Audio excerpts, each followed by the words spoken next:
Hello and welcome to Open Your Mind Radio. You have myself, Alan James. And myself, Stephen George. Good evening. Good evening. It's Sunday, the 19th of March, 2017. Next week, don't forget, it's Mother's Day. So just a reminder for the people that have mothers, just get the card in. Now, on Friday we had Patrick's Day. We hope you had a great Patrick's Day. The weather was atrocious. But then again, most Patrick Days, the weather's normally atrocious anyway. It's always raining and spitting and cold and miserable most of the time anyway. But, you know, it was the parades went on. Fair play to the Irish spirit. And a lot of people had a great Patrick's Day. I hope you enjoyed it. How's your Patrick's Day? We were at the one, we weren't at our own one in the village where I live. We were actually another one in a village called Athboy, County Meath, because my son was actually in the parade with the Taekwondo club. And yeah, it actually poured down rain. And by the time he finished, he was like a drowned rat. So he had to be taken home, showered and shampooed and everything. But yeah, a complete washout. Exactly, yeah. Well, there you go. That's what happens over in Ireland. The weather's that bad. But everybody was cheery anyway. That's a good thing. Right, our guest on the show tonight is a chap called John White. Now, we've mentioned this machine. He's the designer of the Spooky 2. And everybody's kind of saying, what's the Spooky 2? Well, it's a healing device. And that's all I'm saying about it, because I'm going to get John to explain all about the actual device. Now, John is actually in China at the moment, so you can imagine it's kind of silly o'clock over there. I think it's 3 a.m. over there at the moment. Yeah, it's probably 3 a.m. and we appreciate John staying up to do the live interview on OYM. Now, he's probably sitting there in his pyjamas and his cup of Horlicks, just trying to stay awake. So we're going to get John in straight away. We normally read out a few things that happen during the week, and then Alan's and Steve's week. You know the usual format. But for this time, we're going to get John on, because we don't want to keep John up any later than what we can or what we need to, because it's going to be a late night for John. It's late at the moment. So without further ado, Steve's going to... What's up? Well, we do the old communication channel. Oh, sorry. I know we're breaking with tradition and breaking with format, but we have to let people know. Sorry, let's find out what the communication channel is. Yes, okay, here we go. The communication channels are email info@oymireland.com, by phone 046 927 1212, and you can also contact us direct through the OYM chat room. Yes, the phone number again, 046 927 1212. If you want to call in from outside the Republic of Ireland, it's 00353 469 271212. We also have the chat rooms as well, on the website there, oymradio.com. You will see the link there for the chat room. A big hi to everyone who's logged in there already. I hope you have a nice evening. And also People's Internet Radio. We're going to be monitoring that, both of the chat rooms for questions for John this evening. We also have the usual links on the website there for the Twitter, the Facebook's anti-social media, the YouTube channel as well. We also have the TuneIn Radio application. There's a link there on the website as well. That is a free app where you can check us out 24 hours a day on your smartphone, iPhone, on your tablet, etc. So all bases covered. Anyway, welcome along everybody. Hope you enjoy the show. That's what happens when you change the protocol or change the format. You see, you get all flustered. Anyway, not to worry. Let's soldier on. Now, Steve, if you want to do the bio on John, and then we'll get John in and we'll crack on. Okay, just in relation to John White of Spooky 2. John grew up in a small rural town in New Zealand. His parents ran a TV repair shop with lots of cool tools and parts to fiddle around with. They moved to Auckland and John started an electrical apprenticeship in a large factory that made fast foods. The man who taught John the necessary skills was an amazing man called Peter Garbett. Peter taught John everything. He taught him two very important lessons. The first was how to design circuits so they actually worked. The second was to be humble and think.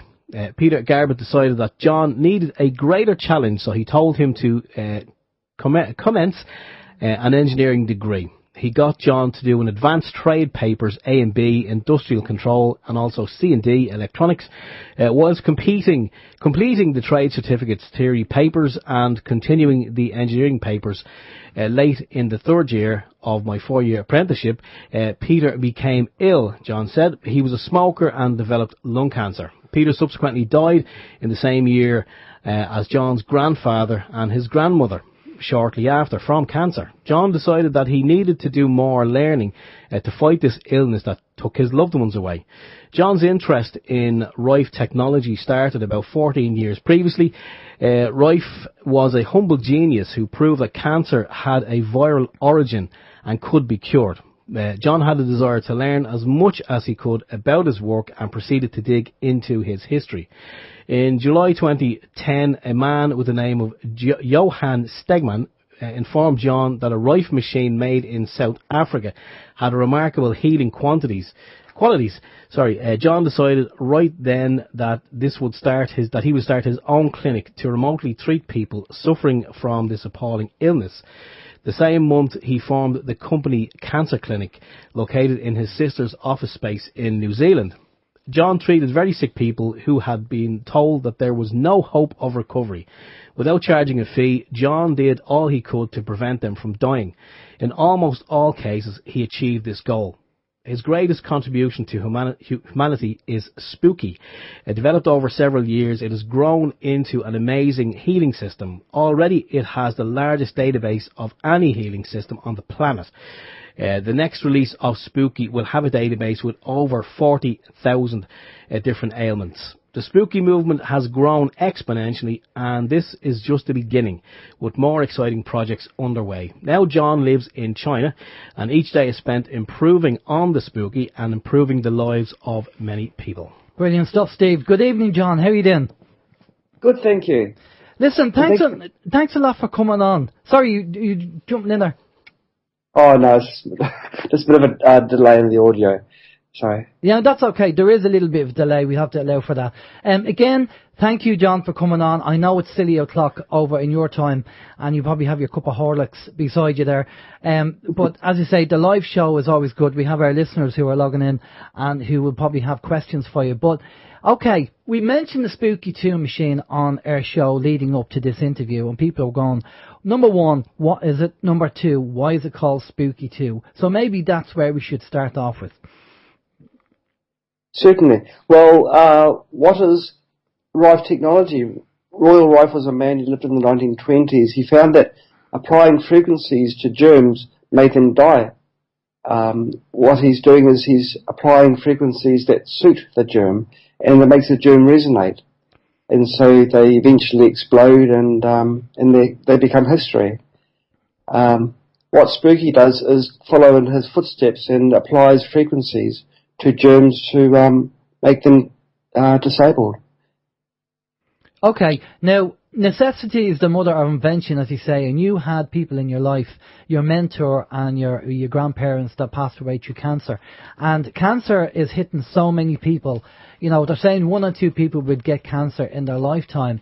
And I don't know anybody who doesn't have a relative or somebody in the family that's passed away or had cancer. So it's a major disease. You know, is it something that's natural? I don't know. There's a question mark over that. Other people would say it is. Other people say that it's actually it's something that was it's designed using various either drugs or in our food or in our environment. Different ways that it can be caused. But the Rife technology, for people who don't understand, they need to go and do a bit of research on Royal Raymond Rife. This guy was just a phenomenal guy, and to add to what John said there, he found a way to resonate technology. He had I believe it was a frequency generator, which was designed by I think it was Lee Forrester at the time, who was the father of the radio, and they designed a frequency generator that put out a frequency powerful enough to actually vibrate on the same frequency as the germ to kill it. Would that be about right, John? Yes, it is. And regarding your comments with regards to cancer, we are living in a very, very toxic environment, and a very toxic planet. It's covered with all, we've got foods which are Frankenstein foods, really. We're in our attempts to become modern and improve things, we're actually going backwards. We should be eating the foods that our grandparents used to eat. Cancer didn't used to be as prevalent then as it is now. And so, yes, we do need to we need to make changes. We need to improve the way that we're thinking. And, well, it's all about money by the manufacturers, isn't it, John? It's all about finding the cheapest way to produce the food. We have talked about this on the show, and Steve has an example regarding cheese. Do you want to talk about just that example again? Yeah, well, just very quickly, we'll say, yes, I mean, we all know cheese, how cheese is made, but my daughter actually tried some cheese there several weeks ago, and it was called a vegan cheese, and like everything else, she tried it, so I tried it as well, and I also read the ingredients, and there was a lot of different concoctions in the ingredients, but one of them was cheese flavour, and you're kind of thinking, if you took the cheese flavour away, what have you got? Probably just, I don't know, plastic. So, yeah, I mean, it's definitely Frankenfoods. That's exactly what we're eating these days. Exactly. All about saving money and the bottom line, and it's all corporations and everything else. So, you know, it's, as I say, necessity, you know, the mother of invention. Now, your background, John, is highly technical. And I didn't really touch base, you know, on the bio there. We didn't really go into it.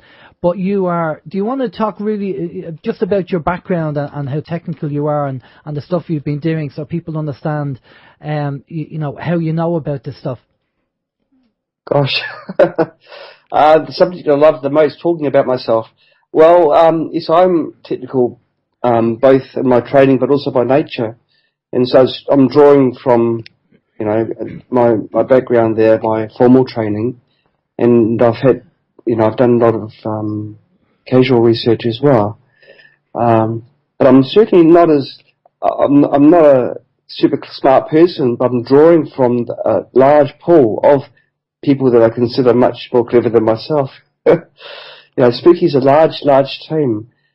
We've got a huge forum with contributing members, and they suggest ideas and they implement them, or they implement them. And this is what's making Spooky grow so quickly. And I didn't actually answer your question before, my brain's half asleep, of why we decided to call it Spooky. Mm. It's because in the beginning, the only way that we used to apply frequencies is through remote treatments, where we can have a person's DNA and treat the DNA, and the link between the sample and the DNA that's stored in the person was the means by which the frequencies were transmitted to that person. And it's unbelievable. We thought, well, that's kind of spooky, so we decided to call it that. Einstein called it spooky action at a distance, and so he coined his phrase. Right, okay, so just let's clarify that, because this will blow people's minds, right?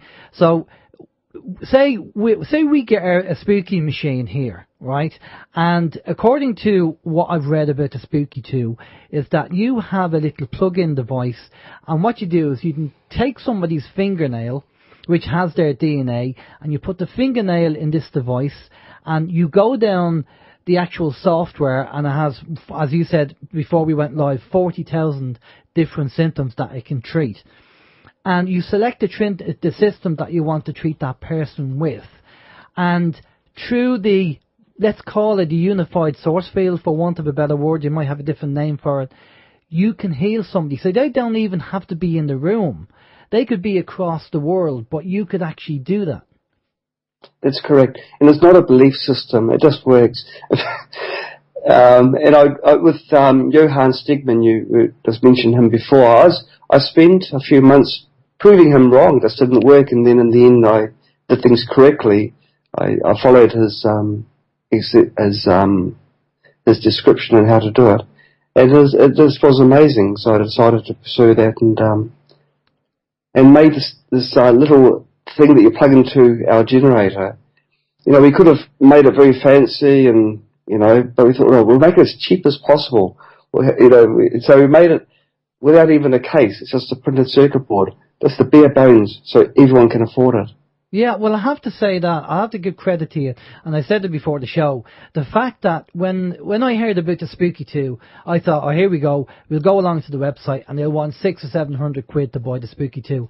But it's actually priced very reasonable for most people to actually buy it, which is fantastic, because that means people who don't have a high income or don't have money, which is me and Steve, we'd be in a position to be able to afford it and use it. Now, before we move on, I'm sure people were scratching their head when we said you don't have to be in the room. You could be across the world and get treated. And I mentioned the unified source field. Do you want to go into detail regarding, the theory or I won't say theory because we know it exists, and we've had other people on the show like the burn doctors who do the same thing. But do you want to talk about that process and how it works? I'll do it briefly. It's quantum entanglement. When two atoms can be associated with each other, but still be apart. What the scientists were finding is that, well, what they do find and still can't really explain it properly, is how two particles can be separated by a great distance, and you do something to one molecule and it's mirrored in the other. It's I've never read a good article that explains to me just how it works, because I don't believe they know. And so it still is spooky. Right. But, okay. Yeah.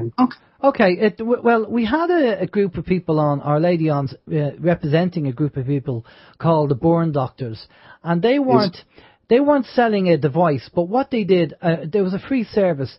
If you burned yourself, like if you got a 3rd degree burn, you would ring up the number within half an hour of the burn, and they could tap into the unified source field, and all you need to do is give them your name, your date of birth, and where you were born, and they could tap into your source field and actually do a repair on your burn. So maybe the whole DNA thing is, again, we're all unique in our own way, like snowflakes and fingerprints. That in the unified source field that we have, we are unique in our ID. And what the machine is doing through DNA is actually tracking us down and able to pick us up. Because, again, it goes back to we are all energy. We're all energy vibrating and resonating on a frequency. The whole thing is like the Matrix. If you could see the Matrix and see the energy, all you would see is atoms vibrating. And we talk about this all the time, about what we are energy. And we've heard people talk about how they can manipulate that energy in so many different ways. Really advanced stuff in energy manipulation. So obviously you're tapping into this. Now, how did you work out the frequencies? I mean, you said you have a database of 40,000. How did you work out the frequencies for each disease or each symptom? We started off by consolidating a lot of the frequency sets that were out there and removing all the garbage ones, the repeating ones. David Burke, he went through our main database and put in useful descriptions, did the homework. He's part of a core team member. He lives in Ireland, by the way. Hi, David. I'm sure you're listening in. The other database entries that we have are relatively new. There's a molecular weight database where every molecular weight for many different chemicals and compounds are in this database, and you can emulate, instead of taking a drug if you really must have to, you can apply the molecular weight of that drug and it'll have the same effect. And there's also a base pair frequency which relies on the physical structure of one's DNA or the DNA of the pathogen that you're wishing to target. And these, like the molecular weight database entries, are calculated very precisely. And so are you saying that if somebody has prostate cancer, which is a big thing now, there's a big move on of awareness for men and prostate cancer, that a man who has prostate cancer, that cancer will be on the same frequency as another man that has it also? Yes, that's right. That's right. But the prostate cancer is not applicable for the individual. So we do have a biofeedback system which do tailor frequencies specific to the person, because many different illnesses are caused through viral viral infestations, and you need to know what they are. And so with this biofeedback, you can actually determine what the ideal frequencies are to apply. I've got Spooky 2 running now. There's 78 different programs for targeting the prostate. Wow, okay, 78. So the biofeedback, is that part of Spooky 2? Yes, it is. It monitors your pulse and it detects changes in your pulse. And it's when your body's reacting to frequencies, either doing a frequency sweep or going through programs and determining the ideal frequencies within a program to run. Okay, well, I'll tell you what, John. Talk us through the process. Say, myself and Steve are interested in this technology, and we'll probably end up getting a Spooky 2 and test it, because we are the kind of people to say, prove it. So, and we're very open-minded. The Pain Genie was another device that Richard Cumbers actually came up and did prove it to us. The Pain Genie is, does a great job. But what you're doing is where I think the Pain Genie is treating the symptom more so than the cause, although it does go back in time if you use Herring's Law. Your system will actually get to the cause, which is even better. But obviously what we'd like to do is get a Spooky 2, and what we'd like to do is test it and then let our listeners know how we are getting on with it and trialling it. Now, I did say to you that we got an email from one of our listeners in Australia who bought a Spooky 2, and he said, yeah, he was obviously, people are skeptical, obviously, when they hear this. Yes. Well, he bought it, and he tested it on himself and his girlfriend, and he said, yeah, definitely it works. Now, so if we go and buy, what do we need to buy? What parts do we need to buy? And are there any online tutorials or how do we go about this? Because obviously people who are listening, we've already had emails from people wanting to get a Spooky 2 or inquiring about buying the Spooky 2. Before you even come on the show, John, the last couple of weeks, they knew you were coming on and you were asking about it. So this is a kind of a good time to talk about, if people want to buy a Spooky 2, what do they buy, what parts do they need, and how do they start off with it?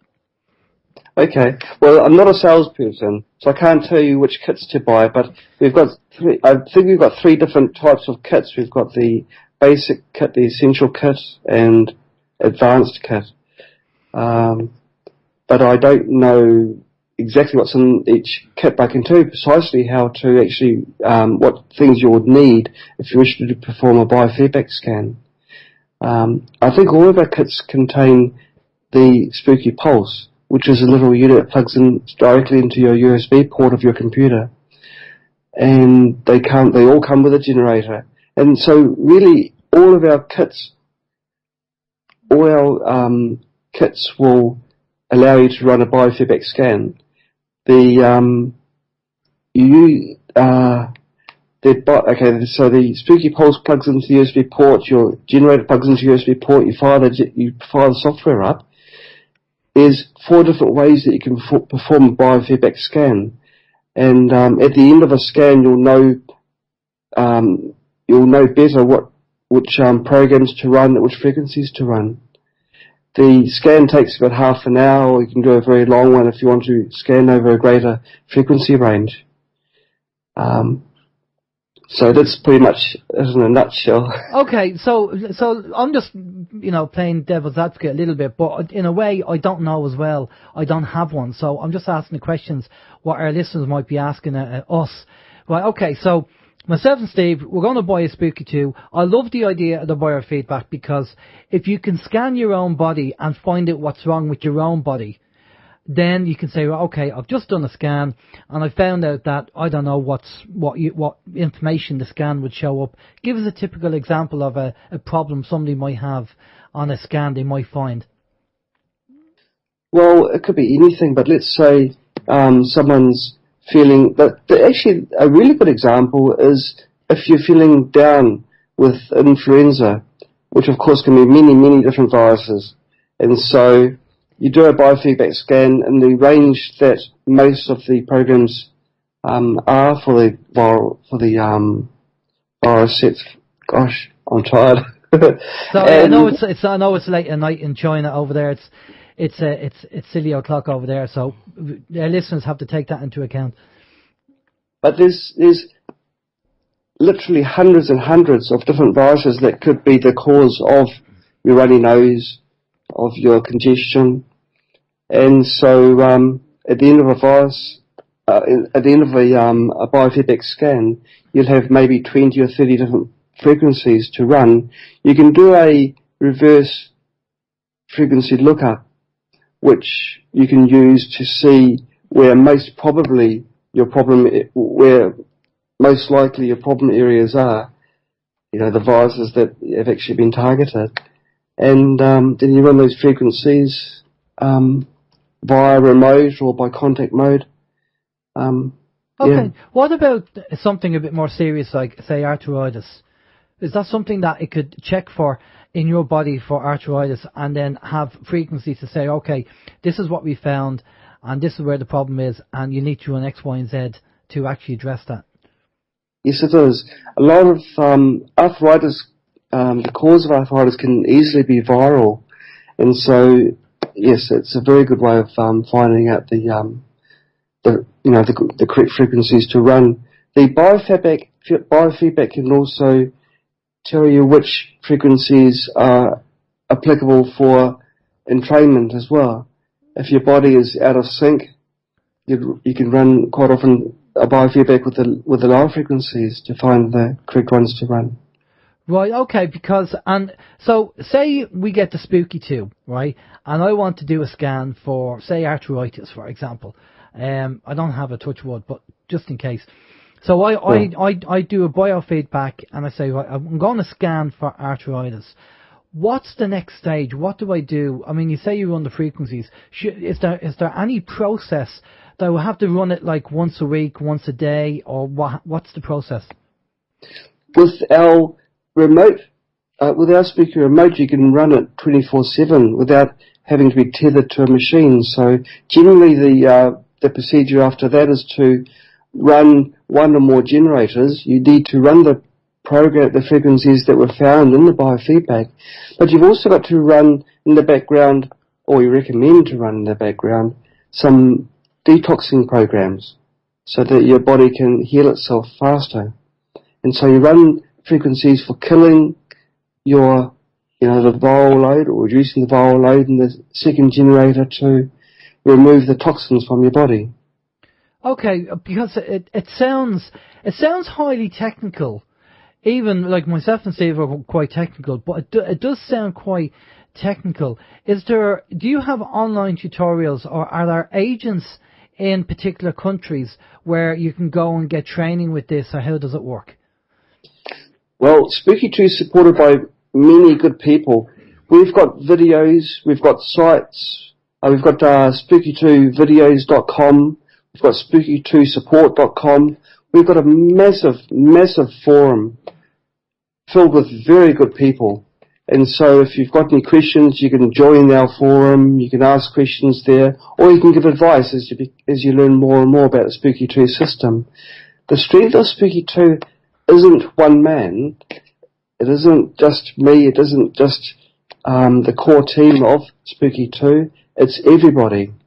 And so everyone's been contributing, making Spooky better. It's when people realise that, well, they make the decision, that healthcare and the degree at which you're looked after shouldn't be measured by the depth of your pockets. If you're well lined, you get better treatment than if you're living on the streets, and it's just plain wrong. And so when you join our forum, people don't charge for anything. They're very good people. They give advice. They want to help other people. And this is really why Spooky's growing so rapidly, and why I'm so proud to be associated with Spooky. Well, this is the whole thing. What myself and Steve like doing is getting technology that's out there, and people who are trying to help people who can help themselves by buying the technology and doing it, and trying to, well, as best you can, avoid the 19th century medicine. and the drugs that the farmer give out. And, we've done numerous shows on that. And this is why we have to compliment people like yourself, John, who come out and give do technology like this and have the integrity to keep the price low. You could have easily ramped up the price on it. Now, we haven't tested it. And I'm not doing the sales pitch for Spooky 2 because we haven't tested it. But I do think we are going to get one between the two of us. And we're going to test it and let our listeners know what it's like, if it does the job. And if we can, obviously, if people decide to get it and we work out how to do it and we get competent with it, I mean, more than likely we'll probably do a video tutorial and put it up there for people so they'll know how to use it. Right. On the basic level and contact us. This is what we did the same thing with the Pain Genie.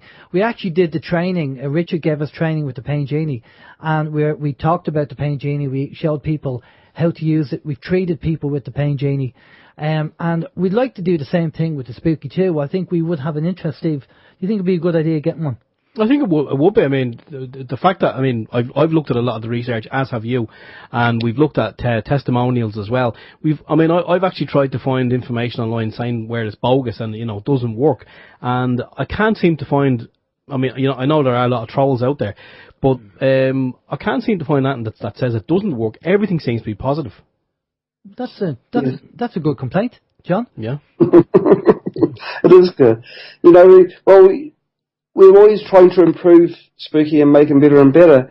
And right now, Spooky's just amazing. And he is cheap, he's affordable. When we come up with a new idea and we make something new and add it to the Spooky, like we've just recently improved our contact mode accessory range. We've just increased that with silver-lined fabric, gloves and socks and sleeves. We always sit down and think, how can we make it cheaper? Can we do this way, this way? We don't think, well, hey, we can increase our profit margins by doing this or doing that. We're our own worst enemies. We try and keep everything as affordable as possible. Well, you're in the right country for it. That's the great thing. If you're getting if it's manufactured over there, then it's obviously going to be a lot cheaper in China. For people, I would say to our listeners who are listening in, if you're not familiar with Royal Raymond Rife, I know I said that earlier, but you really need to understand Royal Raymond Rife and how frequencies work and resonance works. Because when you understand that, you'll understand how the Spooky machine works and the frequencies that it's working on. What is your success rate at the moment, John? What's the reports coming back with? What are people saying? And what kind of symptoms have they told you that they have? Can you say cured? Well, you're in China, so we'll say cured because, obviously medical doctors are the only people that can cure people, of course. So, but as you're in China, we'll say cured. What's our success rate? I don't know. We have a very, we don't think of our users as patients. We think of them as, future friends. And so we hear about, the thousands of positive feedbacks that we get back. We've got a lot of our testimonials posted. I think it's spooky2testimonials.com or something like this. spooky2reviews.com. Oh, okay. We'll have to put all them sites out there. So how does it work with the frequencies? Does somebody contact you and go, John, I've got a dodgy knee and this is the problem. Can you do a frequency for that? How does it work? Well, that's precisely how it does work. People would, we encourage people to get their own kits because they know when they're having a response to something and they can change something immediately, and we keep them affordable. But that's right. When you're treating someone by remote, they'll say, "Oh, I've got a dodgy knee. Can you do something about it?" In your example, so you look for programs for arthritis, for joint inflammation, or for repair, tendon repair, ligament repair. And you apply the frequency sets that come up after searching for them. And then they'll report back the next day saying, I'm feeling a bit better. My joint doesn't hurt when I go for walks, so I can walk further without pain. And you just tailor make the program and change it, accordingly to the feedback. Now, is this acting like a painkiller, or is it actually healing the person? Oh yes, it's definitely healing. It's not like you stop using it, like you stop taking a drug and then the pain returns. Yeah. Okay, so it does. It's actually doing the healing. Okay. Now we are familiar with Herring's law, and Herring's law, and he was a homeopath in the 1800s, and he said that we heal from the head down, the organs outwards, and back in time.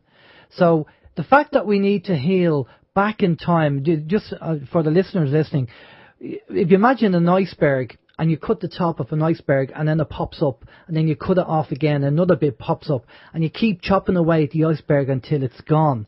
That's kind of Herring's law, and that's how the whole the healing, the body heals according to Herring's law. Would Spooky 2 be the same thing, that you have to keep treating the person until the pain's actually gone? Yes. It's layers upon layers. As you work on one part of the problem, then another one shows its head, which may be masked by the first. And so quite often we do find, especially in the chronic ones, where something's been ongoing for several years, we find that we certainly have to, there's many strata which you've got to address. And so you can start with the most important possibly. The first thing that we recommend is to run detox programs, because if someone's got heavy metals in their body, they don't seem to respond so well to the programs. And so we've created presets which are designed to remove toxins from your body. Run those, and then run the programs to start attacking the most serious problems first. Okay, and well, I was just going to say to the users, there is a difference between acute pain and chronic pain. Acute pain, for people who don't know, is when you just hit your hand off a door. That's instant pain, and you can heal it probably with one treatment. But with a chronic pain, it's, as John said, over the years, and it'll need multiple treatments to get rid of it. Now, John, on the you said about the healing and the biofeedback. Do the people need to be in the room to do the biofeedback, or can you do a scan on their DNA with the fingernail and do a biofeedback on the fingernail? The person does have to be near Spooky 2, but I'm going to show an example of how our users are helping us to become better. We used to have only relying on the ear clip or the finger clip for pulse detection, and then one of our users said, "Well, I'm doing it using our Spooky remote." They've still got to use the clip, but they're using the Spooky remote to actually apply the frequencies rather than having to hold on to the handhelds, which we had been using up to then. And so we started experimenting with that, and it's true that using Spooky remote to apply the frequencies whilst you've got your pulse monitoring clip on was a very good way of detecting as well. But you do have to be near your computer to do the biofeedback sessions. Right, okay. Yes. So you can send it to healing, but if you're doing the biofeedback, because to me it makes sense that it's like running a diagnostics on your computer, and you check your system and you want to make sure, you want to see what's wrong with it first before you implement any treatments. And your body is the same thing. So doing the biofeedback, you'll do a scan of your body, you'll see where the problem areas are, and then you use the frequencies that you need to use to actually address them issues. Now, to me, it sounds fantastic, and I'm sure the same with Steve as well. We have a number of questions coming in there from our listeners, and it does sound fantastic. And we are guys that always say, the proof is in the pudding. So the only way we can actually prove Spooky 2 is, as we say, we probably end up getting one and doing it and letting our listeners know. And maybe, in a few months' time, we'd get you back on, John, and talk about it. But so that's what I think maybe the plan of attack is. But I'm going to go over. We have questions for you here, John, from our listeners. And we have a good few questions there. I'm going to pass you off to Steve. Okay, thank you. Okay, a lot of interest, John. A fair few questions, all kind of from different areas. we're just going to jump straight in, and the first question is from one of the listeners on People's Internet Radio chat. He says, "Hi guys, can you ask John if he knows patients who have had success treating Lyme disease? He says Lyme is very hard to treat as the Borrelia bacteria has forms which hide from the immune system very successfully." Yes, we do. We've had very good results from people with Lyme. We've got reports of people being cured from Lyme. The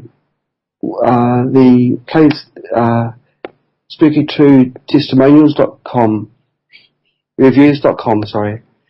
It's got reviews of people that suffer from Lyme and have had very, very positive results from Spooky 2. Okay, because I did notice when I was doing some of the research as well, there was a lot of people looking for information on Lyme disease in relation to the Spooky 2, and yet a lot of people were saying that they did have very good success with the device. Again, as Alan said earlier, with treating, say, something like Lyme, would that work from a distance with a nail clipping, or would you need to be hooked up to the machine? You can do it from a distance with success. You don't need to be hooked up to the machine. Okay. Sorry, can I just jump in? Just while it's in my mind, what about the likes of MS, John? Something as serious as MS, would you be able to treat that? Yes, we've got programs for multiple sclerosis in our database. I'm just having a look now. The multiple sclerosis it's a bit of a difficult one, because whether it's actually a hereditary condition or whether it's from some external aggravant for your something external that caused it. But there's things you can do. There's many repair programs that you can use to help with that condition. But I don't know offhand any friend or person that has successfully treated multiple sclerosis. I haven't got a firm answer for that. Okay, just while I think of it as well, we talked about if somebody has a dodgy knee or whatever and they call you and say, "John, I've got a dodgy knee, can you do a frequency for that?" Does that person have to be over with you so you can analyse? I mean, do you go into some kind of you'll take two or 3 months or whatever to work with that person to confirm that the frequencies you're using is correct, or do you have a faster process? Do you know quicker in some way what frequencies to use, or how does it work? And our databases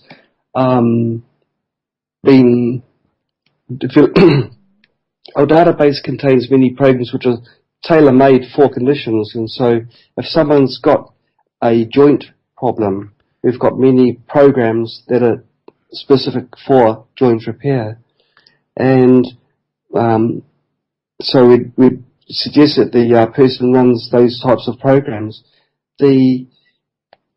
Because they're Spooky Remote, you don't have to be tethered to a machine. Many of these programs that can run a long time, we can chain them one to the other and create presets that allow long programs to be run in the background, so the person can be, continuing their daily tasks. My brain is very tired. So we don't generally treat people from, my personal role is for development, not for treatment now. And so we don't get people phoning us up and saying, "Can you treat me for this condition?" But we certainly give them the equipment that they can use to take control over their own illnesses. And, I can use the word cure their conditions. Okay, brilliant. Steve? Yeah, we had a question earlier on from Chris on our own chat room, and Chris, he has a dodgy hip, and he's wondering, would the Spooky 2 be able to, sort out his hip in any way, shape, or form? And just a little bit of a background, it's wear and tear of the joint, John. So I mean, it's not like it's not tendons or ligaments or anything like that. It's actual wear and tear.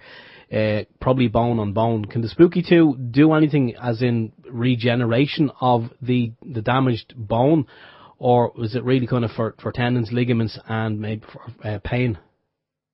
Oh, no, it does.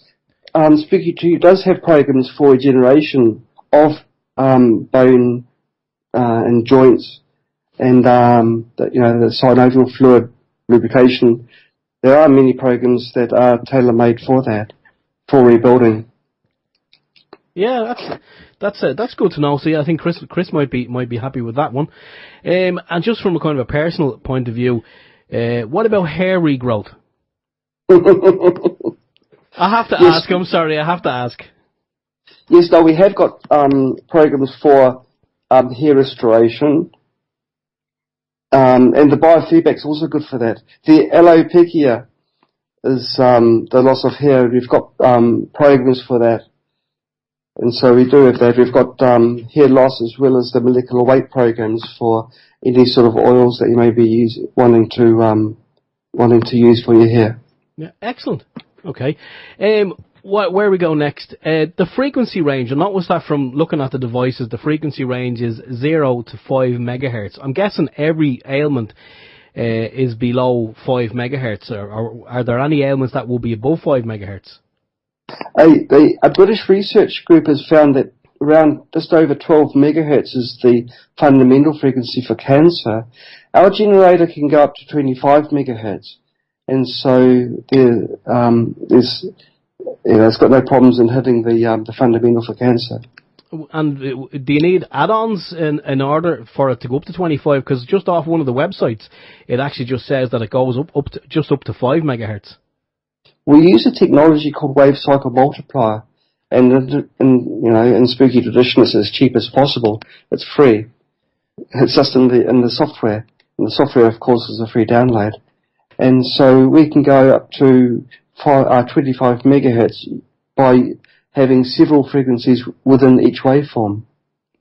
Okay, that's great. I mean, the fact that it's under 300 as well, because anything over 300, we've been told by Barry Trower, who's a physicist, and a number of other experts, is microwave and dangerous. So the fact that it's so low, it's brilliant. Mm-hmm. Yeah, so you don't want to go into the dangerous frequency ranges, no. Yeah, exactly. Steve?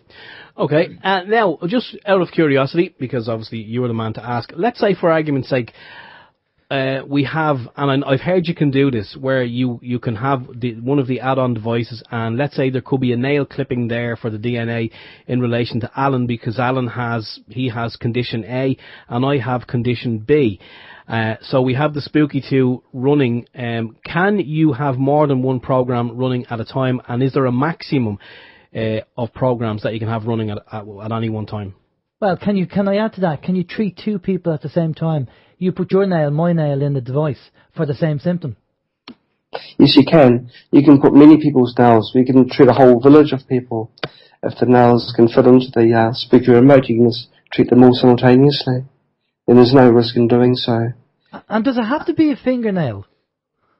No. We found that fingernails are a good source of DNA because it's stable. It doesn't degrade over time very quickly.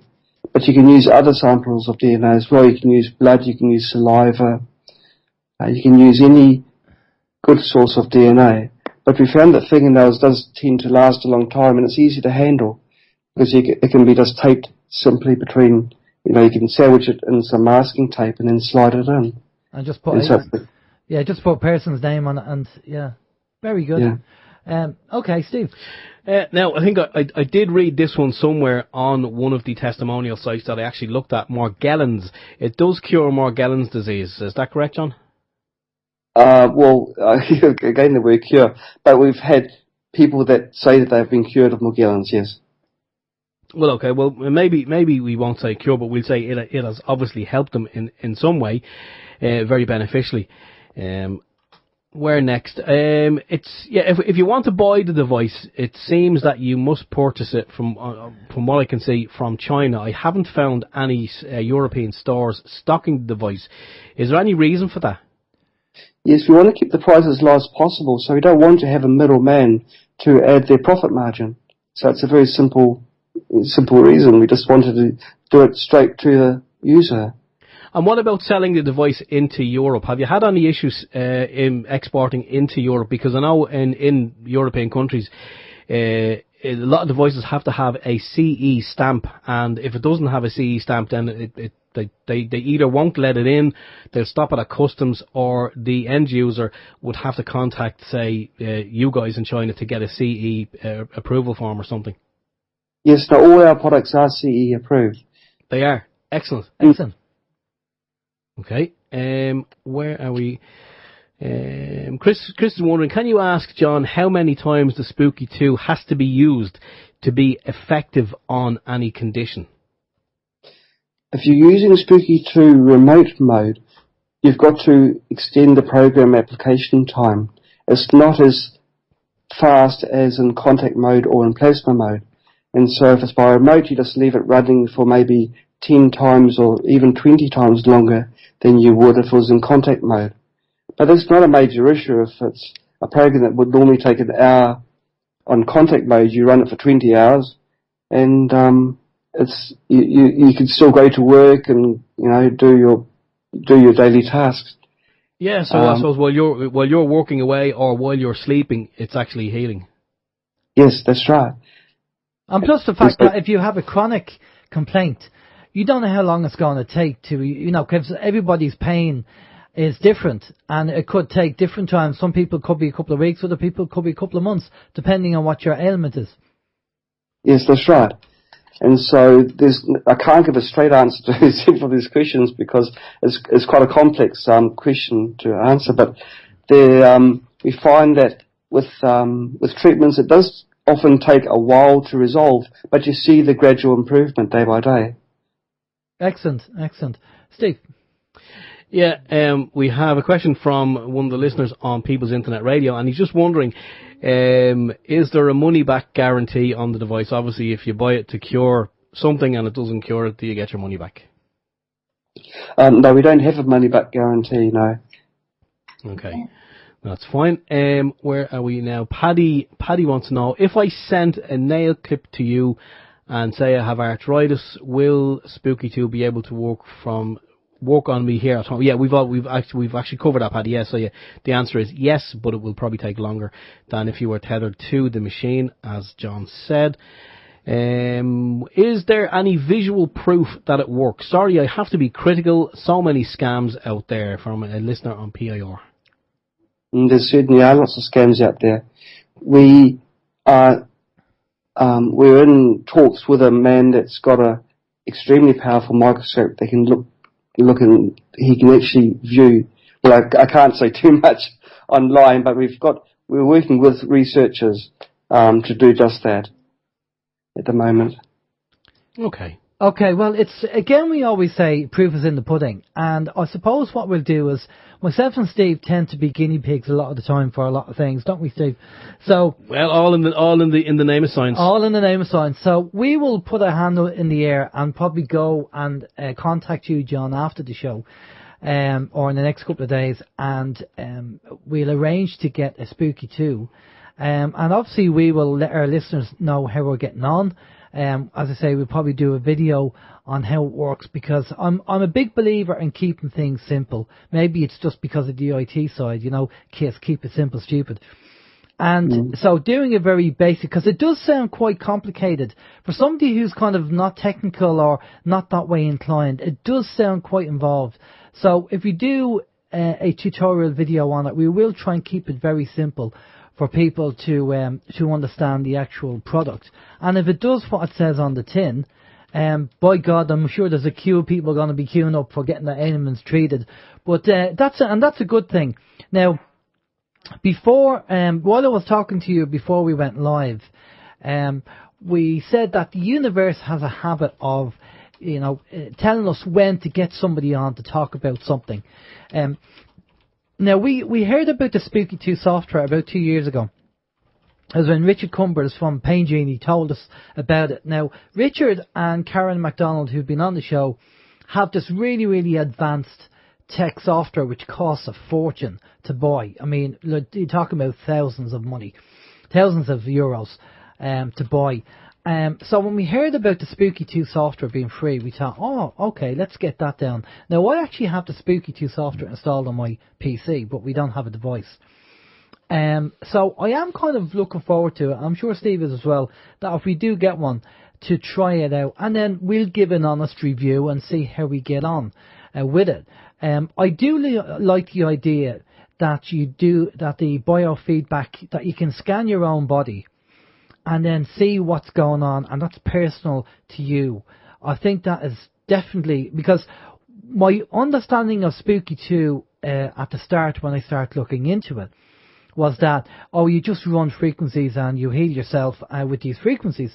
I wasn't aware that you had a biofeedback system where you could scan your own body and actually then treat yourself based on what you find. And I think that's so important to be able to do that, rather than just have kind of, I won't say generic frequencies, but you know what I mean, when it's specific to you and you're treating symptoms that you're finding.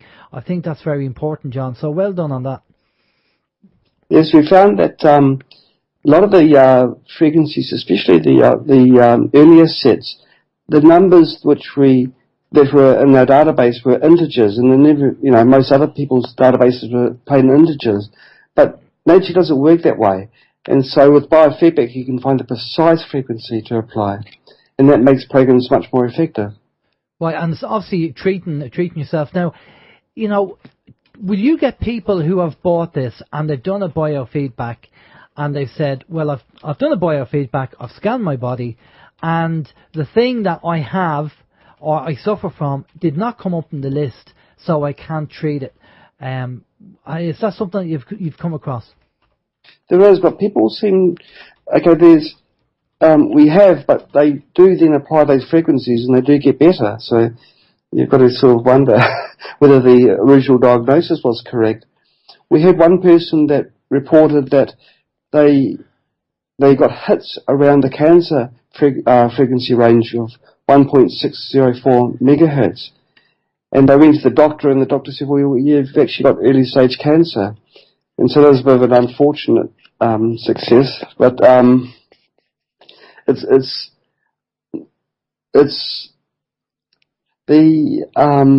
we do have people that have said that their conditions don't show up, but their conditions do resolve when they apply those frequencies.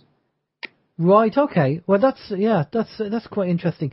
And do you have any people that have used the Spooky 2, have been diagnosed with something, have used the Spooky 2, and then went back to the doctors have done a scan and said, everything's okay? There's one interesting case that comes to mind now. This person went to the doctor and they had to have some dental work done. They had a polyp in their mouth, and they weren't sure if it was cancerous or not, and so they were booked in for surgery. And then they've got a Spooky 2 kit, and they do what we ask people to do, and that is take control of their own health. They apply the frequencies that they saw most suited, which were for polyps and other dental, I think it was dental general programs. And then they went in the week before the date of the surgery, and the polyp was gone. And that particular case was quite interesting because their dentist took photos of inside their mouth, both before and afterwards. So I guess if someone wants positive proof that it works, if you go to our testimonials website, it's spooky2review.com. They'll see this person's reports on that. Okay, and what about the likes of dental? What success have you had with anybody with dental issues and teeth and all that kind of stuff? Well, we've had great reports, and especially with the base pair database, because there's many programs in that database which directly target the pathogens that live in your mouth. You've got quite a jungle of bacteria that live in your mouth, and if they cause all the problems. So you run the frequency sets that target those, and the problems resolve. Wow. Okay. I mean, it sounds fantastic. Steve, do you have any other questions there you want to speak to John about? Nothing at the moment, no. Okay, We're still gathering a few more. There'll be more questions coming in, I'm sure. The whole idea of the technology and how it works remotely is probably phasing a lot of people when they hear this interview, either tonight or when we have it as a podcast. And again, we talk about the unified source field, and we've had people on the show saying that they could do the same thing, like the healing. Is there anything, you said you have a database of 40,000, that's an awful lot of ailments that you have on there. Is there anything that you don't have on there that you're looking to include? Anything that you can't do? No, it's not 40,000 conditions, it's 40,000 programs.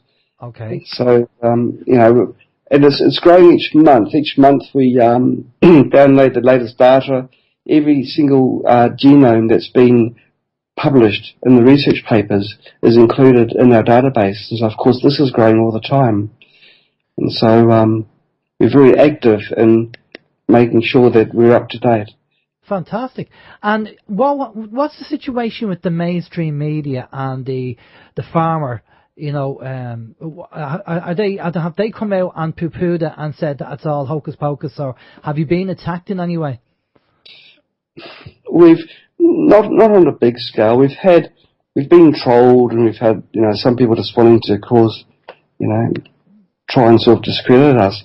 But you can't hide a blue whale in a goldfish bowl. It's just one of these things which is real. You mentioned before about there's so many people that are, it could be a scam, the Spooky 2. Well, the price is right. If it was a scam, I guess we'd be making more profit, on what we're selling. And we've got all the feedback of the people who both like the product and they also like the Spooky 2, the way that we do things, which is inclusive.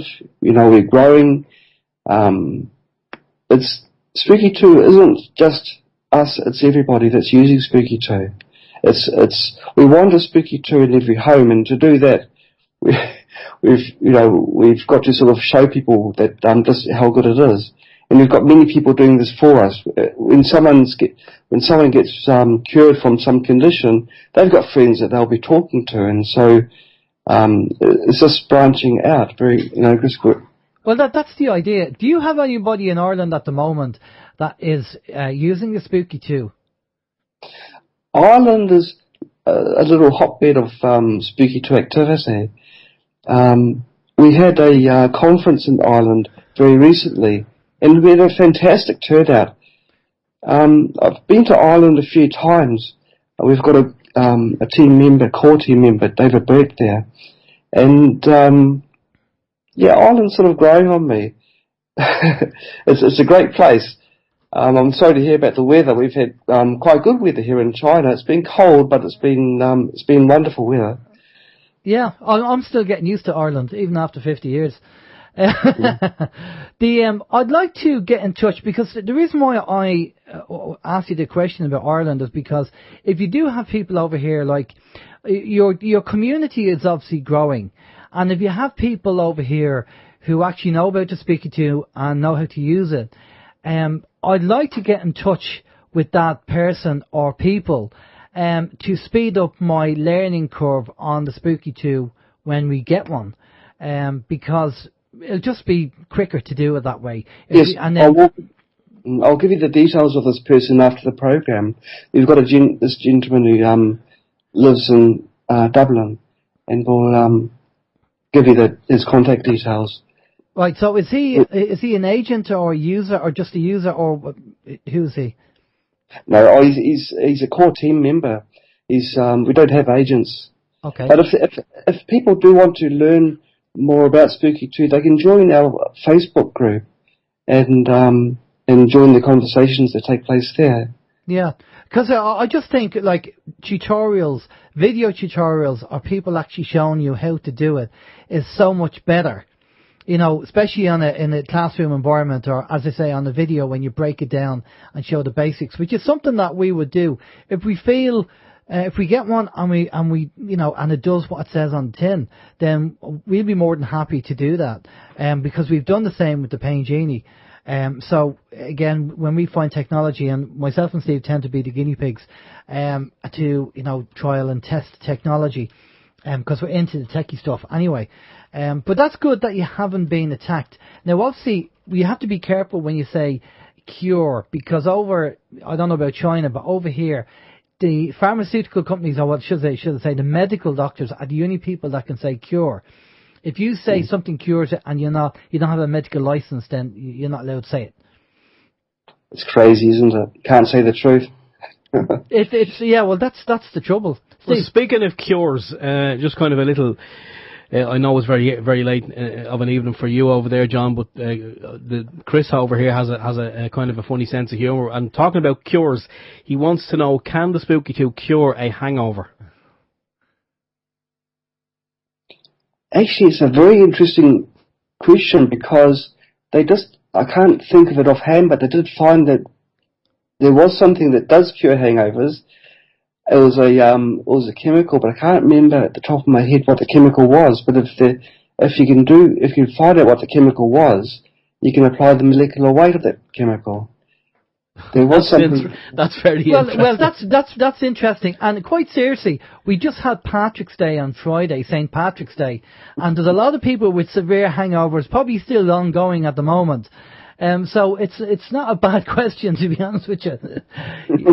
you know what? You know, when it comes to celebrations over in Ireland, that's what people are like. Well, that's brilliant regarding the diseases. The reason why I ask about the MS is because we have a guest on next week, Dr. Terry Wallace, and she's a medical doctor, and she had MS.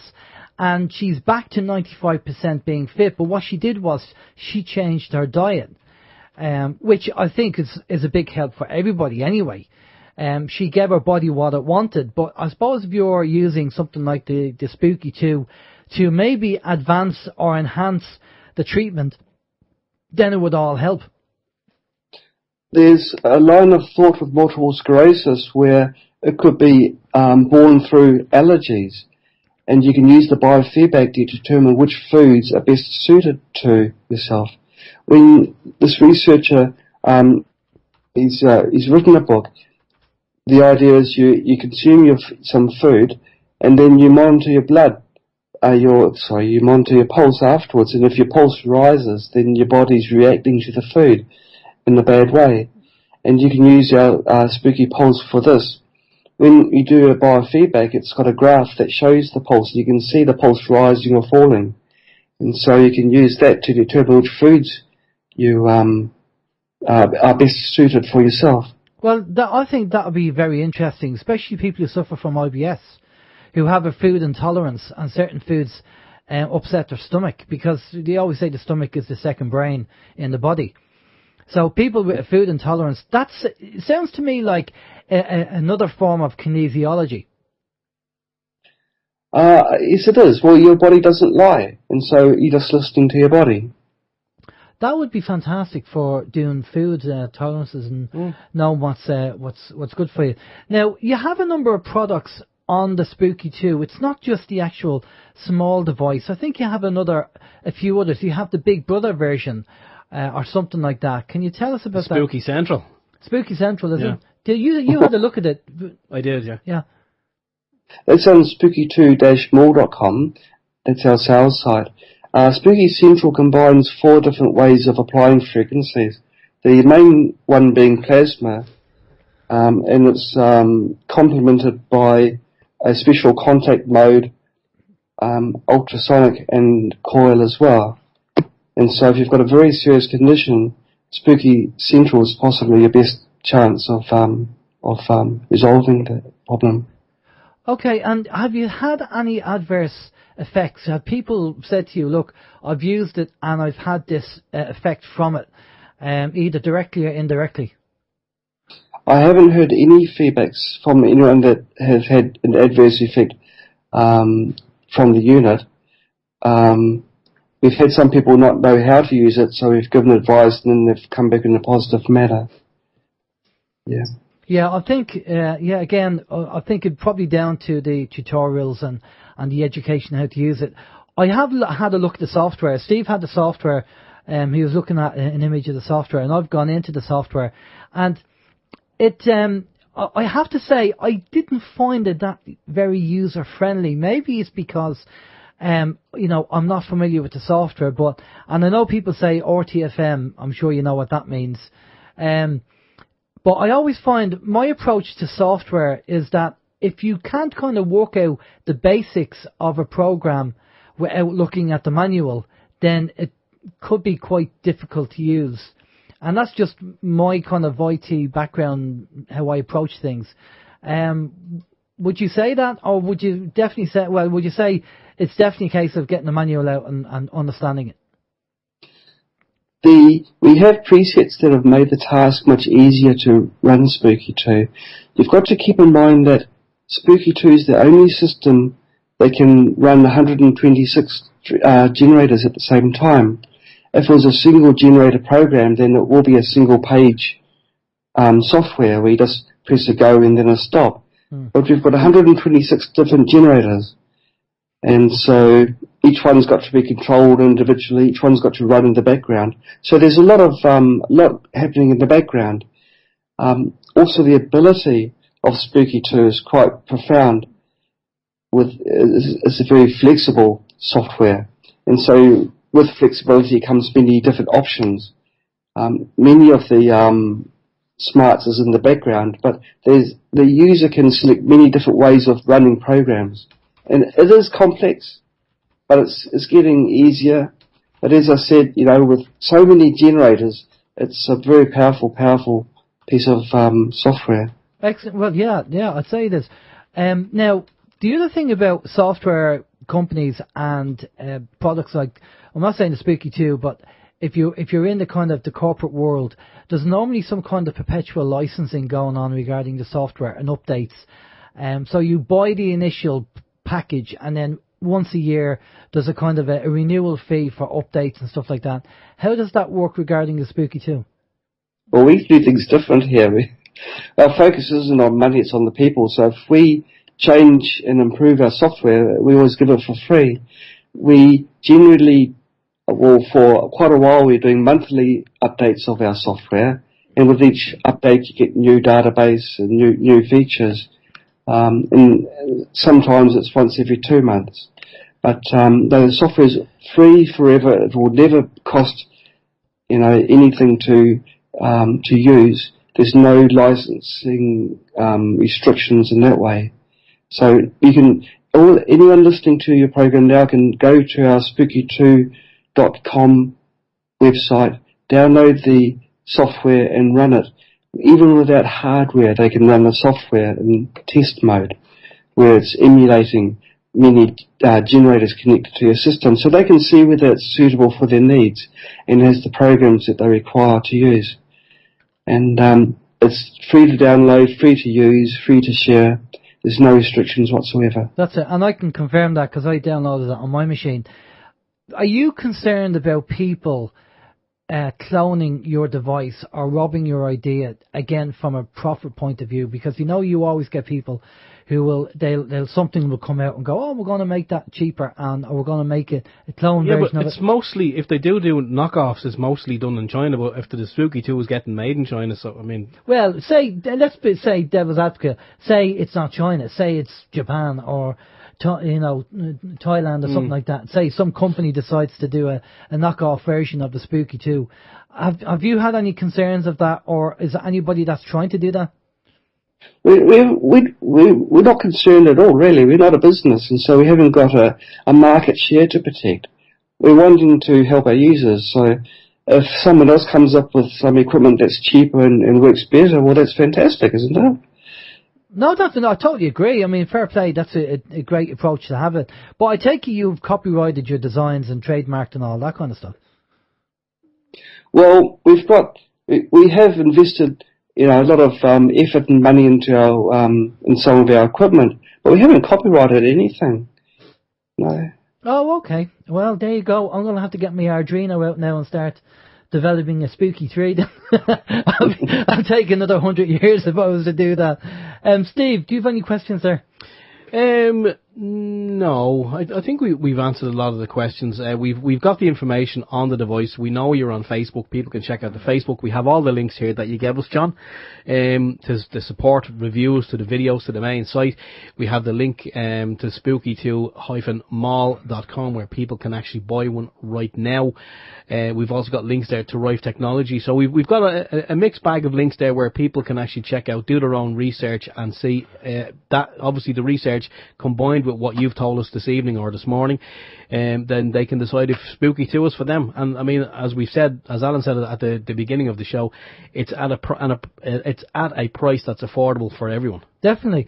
But the question I have regarding the Rife technology, we've come across people developing Rife technology devices, and a lot of people I won't say a lot, just the comments were, oh yeah, they're not even near Rife. They claim certain things, but it doesn't do the job. So there are similar Rife technologies out there. What's your take on them? Because you said you went to South Africa and you seen somebody had a Rife machine there. What was that all about?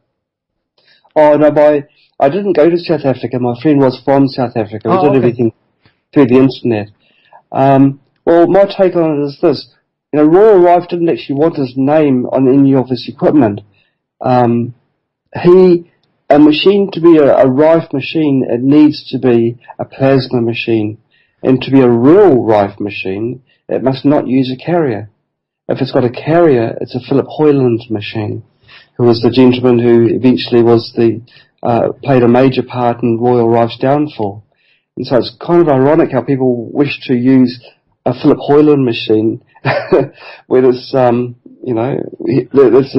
was the man that actually caused Royal Rife to fail in the end with his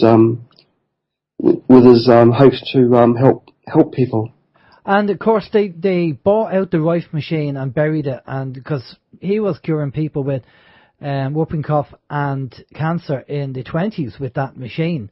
It's just amazing how they got rid of it, because obviously it would affect their market share.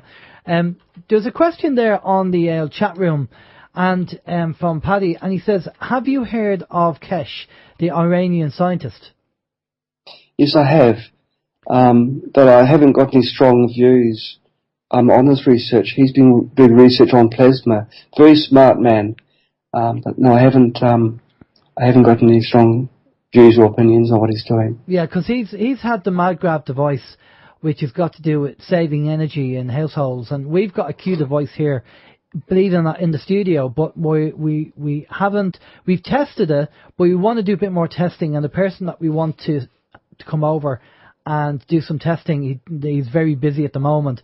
But one of our listeners actually gifted us a Q device, which we have here, and it's rough and ready, but I'm sure it does the job. But we just want to do a bit more testing on it before we actually put it live, because the idea of it is it nano coats the cables, and it's using plasma technology. And it's funny that your device is using plasma as well.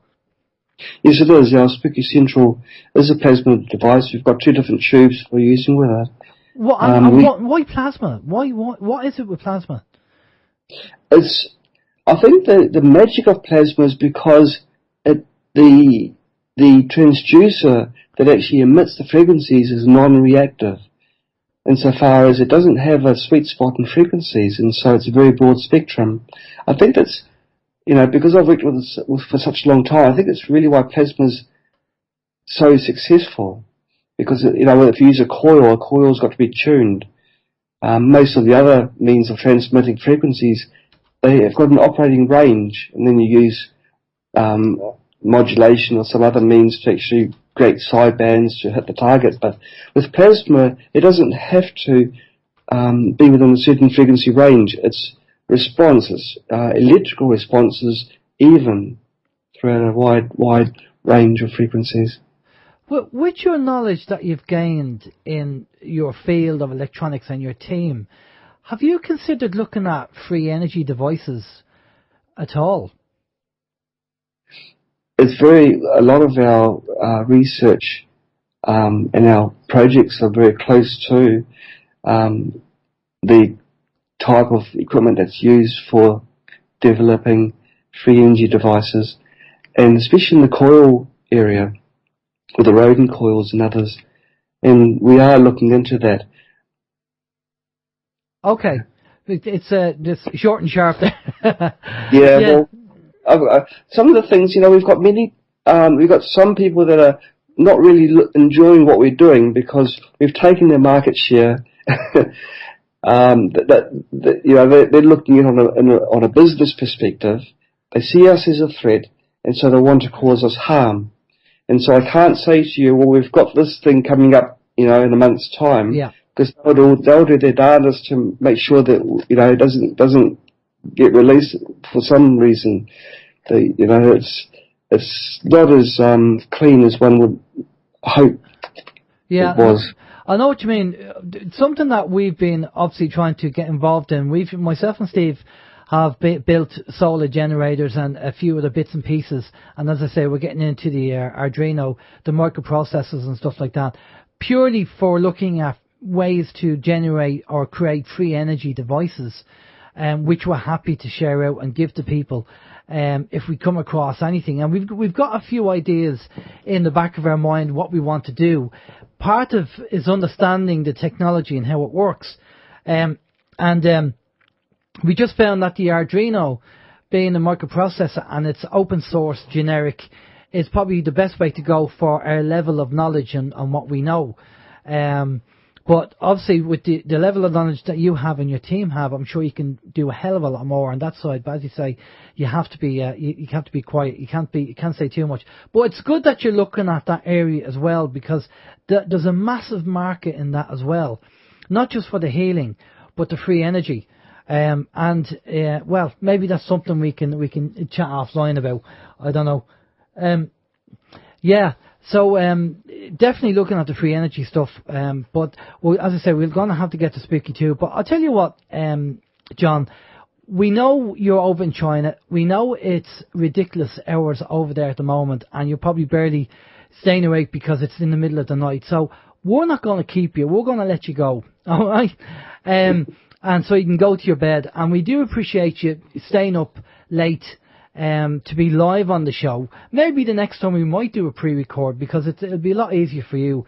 But we like the interaction with our listeners as well and the questions coming in as well. So, and that's what really adds to it. But we'll let you go, John. And a big thank you for coming on. We will get in touch with yourself and the team regarding getting a Spooky too, so we can actually test it here. And if I can find out the details of that chap in Dublin who's over here, maybe we can contact him, have a Skype with him and have a talk with him and get a heads up on things. Because obviously if we can use it and we can start, treating friends and family and they all come back and go, wow, that worked, that is a big help, then obviously, we'll be happy to give it a plug and give it some promotion. If it does the job, and that's really what we've done with the Pain Genie. We've been happy with that, and we don't get any money for that. We don't not get any funding for that, and like that. We just believe in the product because we've tried it and it works. It's as simple as that. And if the Spooky Tooth does the same thing, we'll be happy to give it a plug and give it a promotion there. But a big thank you for coming on, John. Much appreciated. I'm going to pass you over to Steve. Steve's going to get all your details again, just for our listeners who might have tuned in late, and find out about Spooky 2 and where to find you. Steve. Yeah, John, thanks very much for staying up until this ungodly hour. We do have all the links. We won't delay you any further than is absolutely necessary. We do have all the links, as I say, all the Spooky too. So we're going to whack them up on the chat rooms and people can check those out. And they'll obviously, people listening to the podcast will avail of those too. They'll hear them being mentioned. So do you want to throw in any closing statements or anything at all? Well, I'd like to make one statement. Everyone knows someone who's sick and unwell, possibly family members or friends, And it's nice to be able to do something for them, and it's nice to have an alternative to the, them going to a doctor and getting the medications for pain control rather than curing any illness. What we say is for people to take control over their own health. We provide a device which people can afford. We are good people. We're surrounded by good people. We're certainly not a scam. I think that the more people that take control over their own health, the better. When you go to a doctor, and the doctor, spends their quarter hour, half hour with you, and then you go home, the doctor's not going to be thinking about you at night time, worried about you. Really, the person who is best suited to looking after yourself is yourself. And we provide the tools for doing just that. Totally. And to stay away, as much as you can, I call it the 19th century medicine, and that's really what it is, And we had a medical doctor on the show, Dr. Lorraine Day, and she was an ex-trauma surgeon, and she said to us, doctors are only good at writing prescriptions and taking body parts out. And she's a doctor, and that was her statement. And so there you go, that really adds in. Now, we're not saying there are drugs that do save people's lives, and there are procedures that you need to go to the hospital for, and that's understandable. But if there's any way that you can manage your own health, or use a device to actually manage your own health, like diseases, viral, whatever, I think that's probably the way to go if we can do it ourselves. And I think the Spooky 2 sounds like that. It sounds like a great device. But John, thanks a lot for coming on, and much appreciated. We'll be in touch. We'll send you a link for the podcast and all that. Just stay with us there for a minute. We're just going to go off to a musical break, and we'll be back after this. This is Open Your Mind Radio on OYMradio.com, UnitedWeStrike.com and PeoplesInternetRadio.com. Okay, we're back. Paul Young, come back and stay. Very good morning to everyone tuned in China.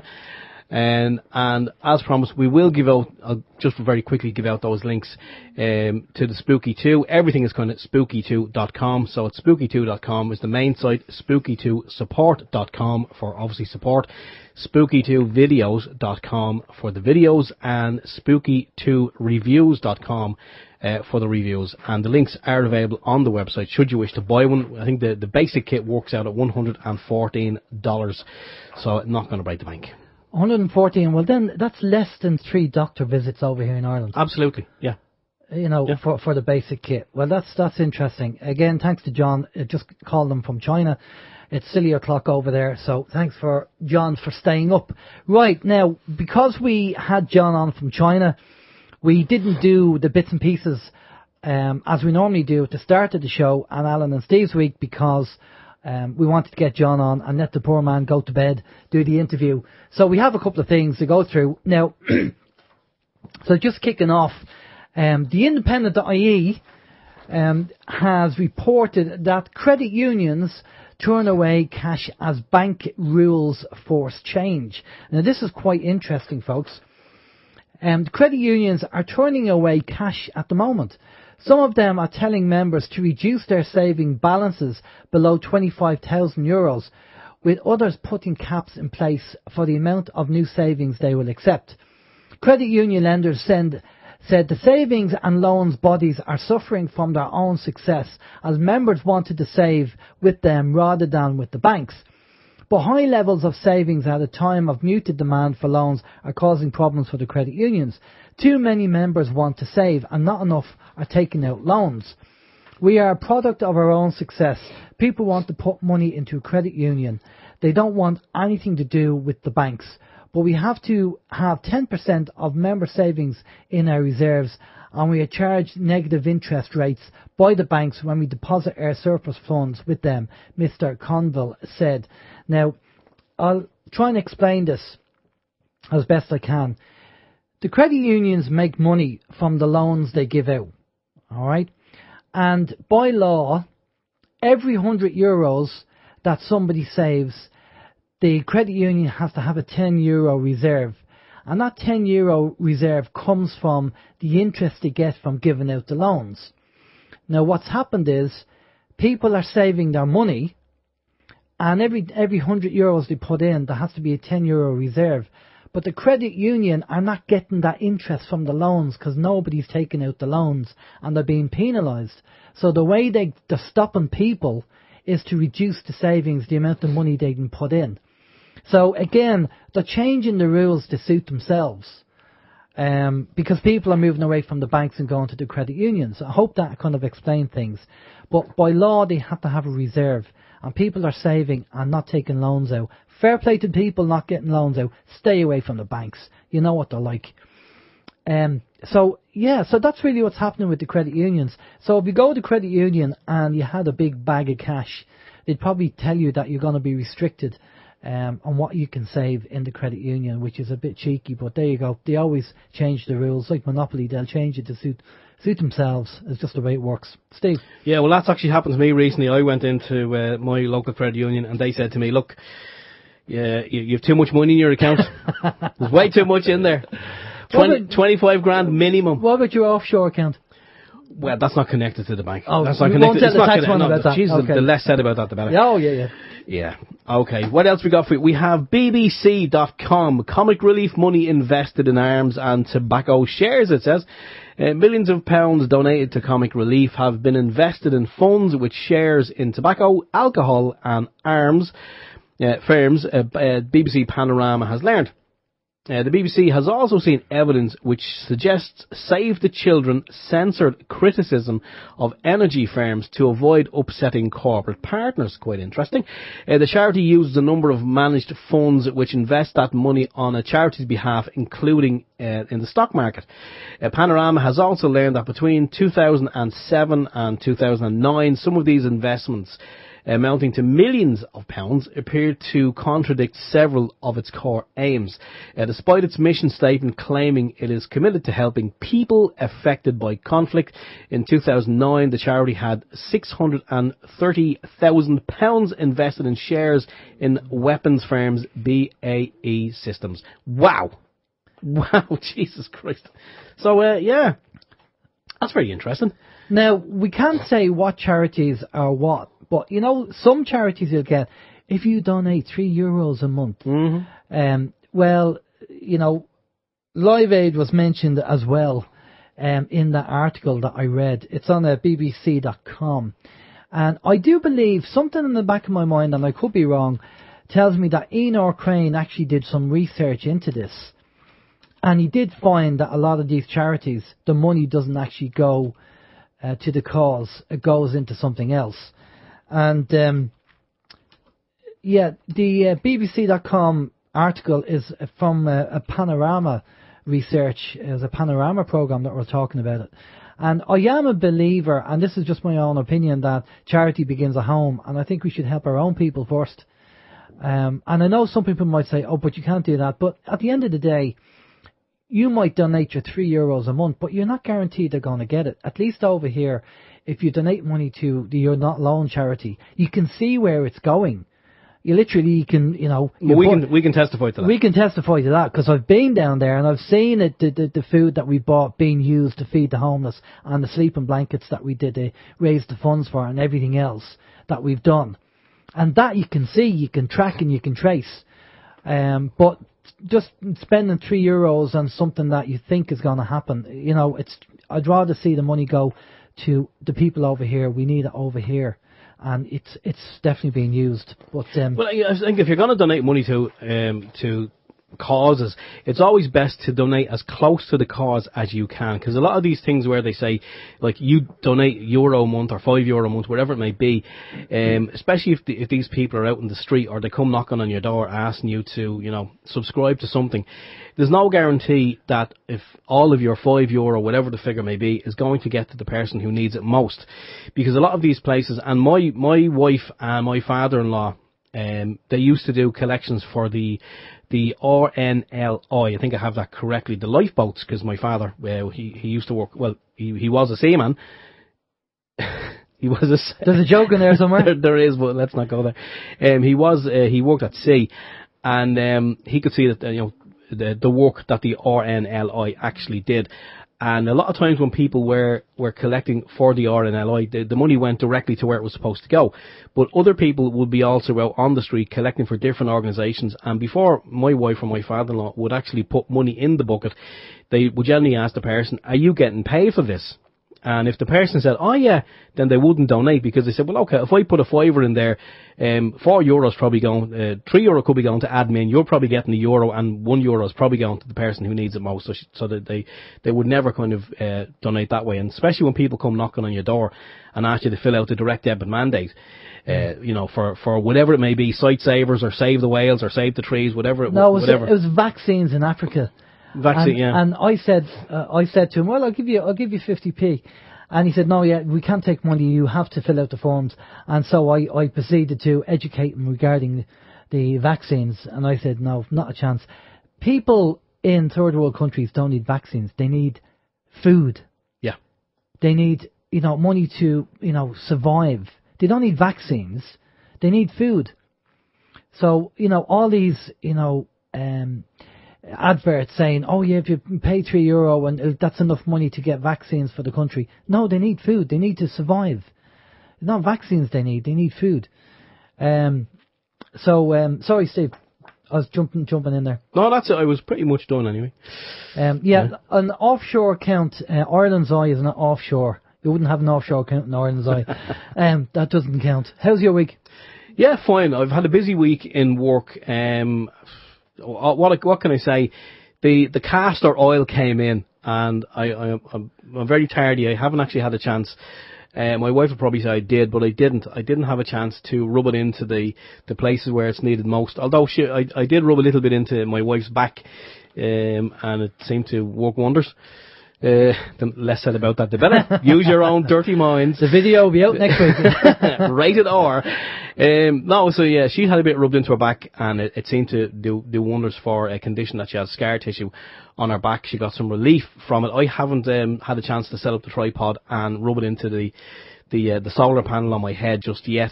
But it did actually come in, and it wasn't smashed, so that was a plus.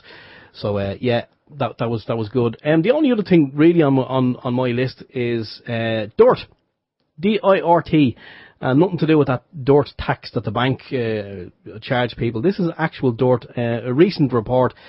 I think this is something we all knew anyway, growing up as kids.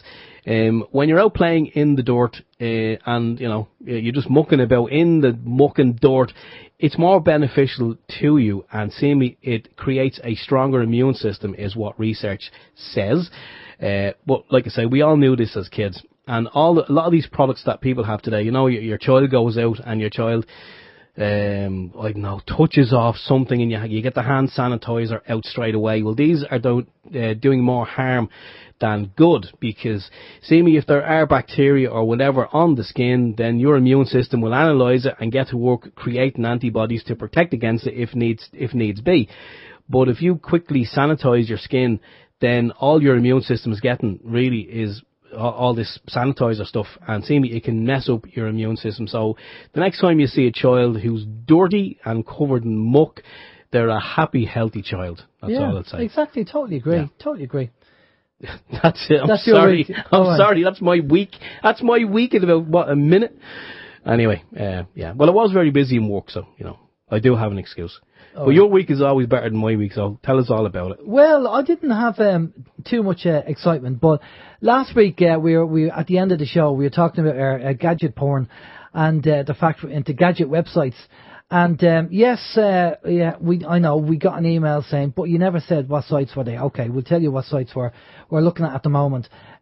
One site is aliexpress.com. That's ALIexpress.com. They have phenomenal products on there, loads of technology on that site, really, really loads of stuff. Now, because I'm doing the Arduino stuff and learning the kind of how to program microprocessors, you've probably seen, if you look on Facebook or on our YouTube channel, you'll see that I've been kind of playing around with a couple of ideas. That's one of the sites. They have loads of stuff on it and very cheap. And the other site is a site called irishelectronics.ie. Again, they have loads of stuff on the site there. All I can say about irishelectronics.ie is, I tell you, loads of gadgets. And seriously, if you're into gadgets, definitely them two sites there are definitely brilliant. Apart from the obviously, eBay adverts and Amazon.co.uk. I mean, them two other sites are really technical. Loads of gadgets on there. And the other thing that's on the list was myself and Steve, as you know, have built solar generators, and we wanted to get a couple of terminals, a positive and negative terminals that we wanted to put on and wire to the batteries in the solar generators. But I couldn't source them over here in Europe, so I ordered them from a company in America. So I ordered them, they came in, happy days. Then all of a sudden I got a paperwork in from FedEx. And on the paperwork, FedEx says, oh yeah, we have a customs charge here for these items and also a thing called an advancement fee. So I thought, well, now it came to about, 32 euros, give or take. And I thought, I'm not really happy about that because, okay, the customs fee you have to pay, it's a luxury tax. And but the advancement fee, what does that mean? I've paid delivery. So why am I paying an advancement fee? So what I did was I sent an email to FedEx and I said to them, right, okay, look, I'll pay the fee, but I want to see the documentation from customs showing what I have to pay for the customs charge, and I also want to know what an advancement fee is. So anyway, a few days go past, two weeks goes past, and then I get a letter from FedEx, a threatening letter saying if I don't pay in 10 days, there'll be trouble. So I obviously took up the challenge and wrote a letter back to FedEx, but I took the Aidan Killian approach rather than the official approach where normal people would probably go down the official line.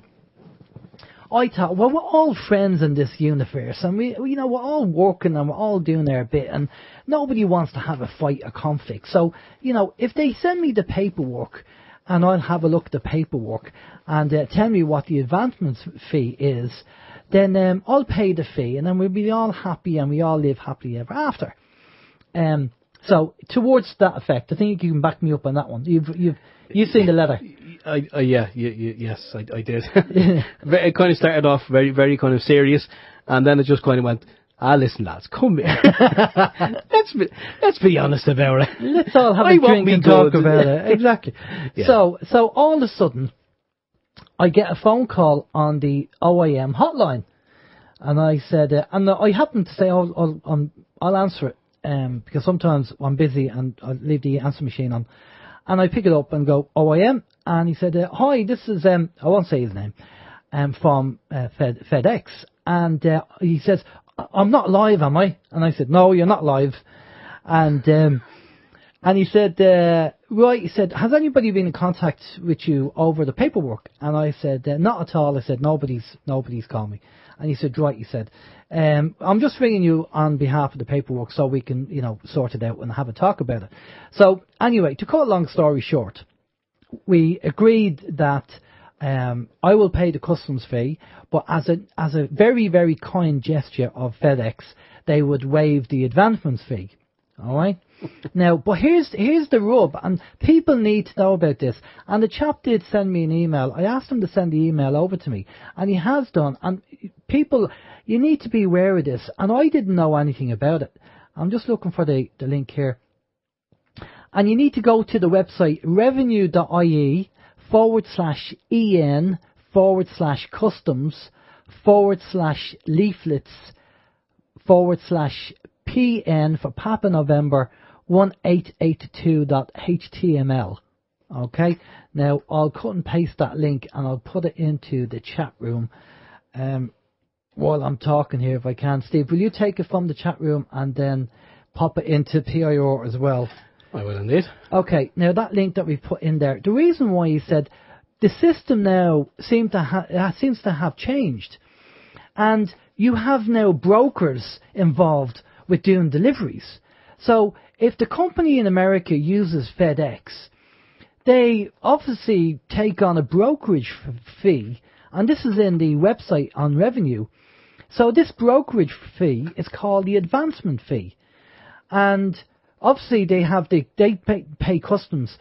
The representative from FedEx said that if it's a small amount of charge, FedEx will pay it before the delivery is even sent, or near enough when the delivery is being sent. So it will speed up the process of the person getting the delivery, and then the person is billed for the customs fee.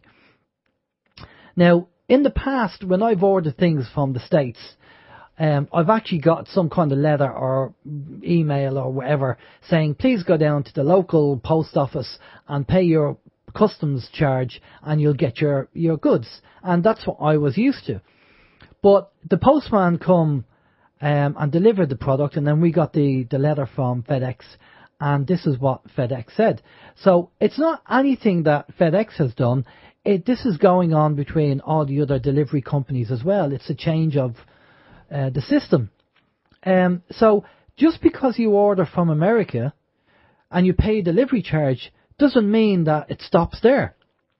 You're going to get charged possibly a brokerage charge from the courier, and obviously customs if it applies.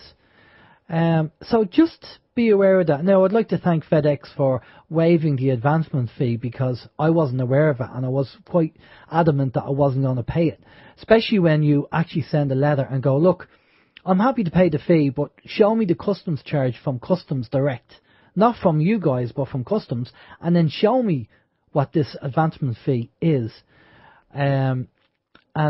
So they rang, we sorted it out, so they're going to rebill me, credit the advancement fee, and I'll only pay the customs charge on that. So just a word of warning for people that if you are kind of ordering goods outside of Ireland, that if you do get that kind of fee, now this is a one-off that they waived for me. They said that doesn't apply to everybody, they just did it for me because maybe I kicked up a stink about it too much. But just to be aware that if you do see that, that's what's going on. Check out the website, the one I just read out there. It's all in revenue. So I don't know why. I don't know why that system's come in, but it just makes me think: will I order from outside of Ireland or outside of Europe now because of this fee that you're potentially being charged? What you also need to do is, if you have to order from outside of Ireland, contact the company you're going to order from and ask them, because it'll probably be in their terms and conditions that they actually do this kind of fee charging. I didn't know about it, so I didn't go and check the terms and conditions because I wasn't aware of it. So you need to email them before you order something and say, am I going to be charged this fee when I order something? So something to check out anyway. Okay. Of course, just thinking if for anyone who's going to order the Spooky 2, I mean, that's coming from China, so chances are that fee will be applied. Well, I don't know whether it's got to do whether they use the postal service or a courier. If they use US mail, chances are you might get charged the customs, but you won't get charged the fee. But if they use FedEx or UPS or any one of them, then that's where the fee is probably put on. I don't know. Yeah, actually, Lynn said something there, and I remember that being the case before. I think I said this to you during the week. We years and years ago, we bought some stuff in from America, toys for it was a Christmas present for my daughter at the time. She was a young baby, and I think it would have been Toy Story goods and whatever you have. But I think if you spent over £100 at the time, you were charged a luxury tax or whatever it was for an import duty. I think it was import duty. And I remember someone telling me that it was €100. Anything over the value of €100. That's right. It used to be, yeah. Yeah. From what Lynn is saying here now, it's now down to 20. So I'm guessing obviously we've moved into the pounds from pounds to euro. So it's obviously €20 now. So I'm sure you wouldn't get much for less than €20. So pretty much everything you buy that's not from the EU, if it's like America or Asia, you're going to have to pay this. And that's sneaky, isn't it? Again, a sneaky trick by the Irish government. Yeah, well, it does say on that document that you linked to that this came in May 2016, so it's relatively new, yeah. And obviously just snuck right in there. Yeah, exactly. Another way to screw taxes off the man on the street. And talking about, leprechauns, Enda Kenny having a go at Trump. Did you see that? The speech, yeah, the famous speech. Yeah. I did. Yeah. Yeah, Trump looked a little bit uncomfortable. And of course, Enda Kenny, it's I can't look at that man because you look at him and you kind of think he's allegedly representing everyone in Ireland, and he's not representing us. It's scary, isn't it? He is scary. Yeah, it is scary. I mean, you don't go over to somebody's house and then insult them, do you? Because, Not if you want to be invited back for a second time, no. Exactly, yeah. I think he rubbed up Trump the wrong way, making that comment. But maybe he was told to do it by somebody in Europe, that he has to go over and do it. But you look, this time next year, I don't think Enda Kenny will be in the same position that he is at the moment. The other thing that was just out there on the net, which I'll just mention, Donald Trump is using steep budget cuts to wage an all-out war against science. And one of the biggest losers will be cancer research programs. Trump's devastating cuts to the National Institute of Health are going to set cancer research back in America for decades. That was somebody's comment on that. And everybody underneath that said, what are you talking about? We've had the cure for cancer since the 1930s. And people start talking about CBD, Rife, and everything else. It really is amazing. It really is amazing. Right, the guest on the show for next week is Dr. Terry Walls. Dr. Terry has been on the show before. She suffered from MS, and she was in a wheelchair and everything, suffered from the whole lot, and she fought back. She went and did the research to find out what the body needed to get back to, as best she could, normal health.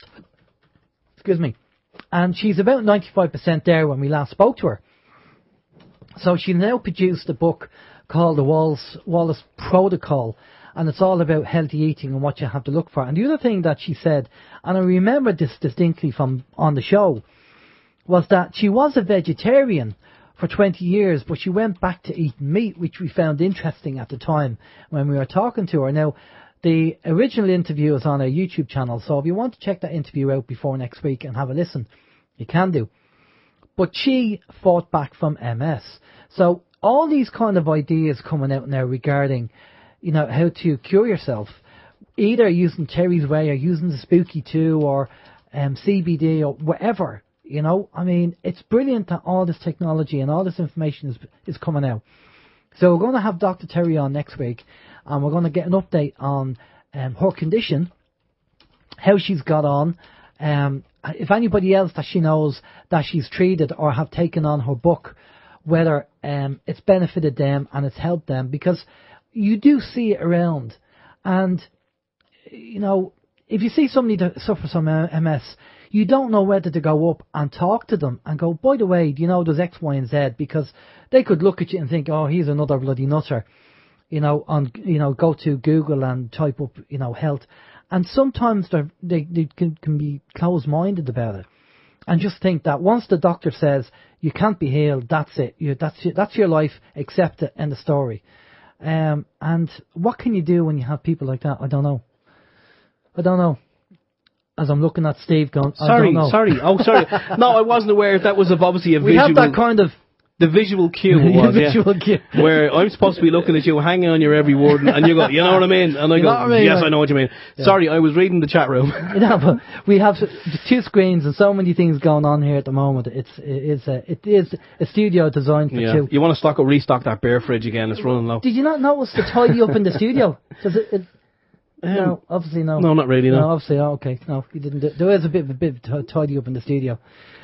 So that's the guest plan for next week. What have you got planned during the week? Or do you have anything planned during the week? I do hope I'm going to hopefully start the treatment with the castor oil tomorrow. Now I've already done one video, but there's no point in putting up one video unless you have a follow-up video, which I don't. So the first video was just the stuff when it arrived damaged, and there was kind of some spilled in the bag, which I did rub into my bonds. but nothing happened, I don't think. So yeah, I'm going to start that during the week with the help of my dearly beloved.